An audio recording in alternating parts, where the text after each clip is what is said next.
Subscribe করুন Sony ৮, click করুন bell icon.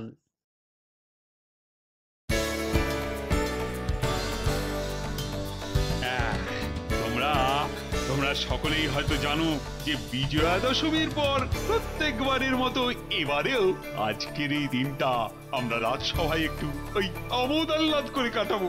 তা আজকের আমোদ আহ্লাদের বিষয়টা কি হবে সেটা যদি একটু বলেন।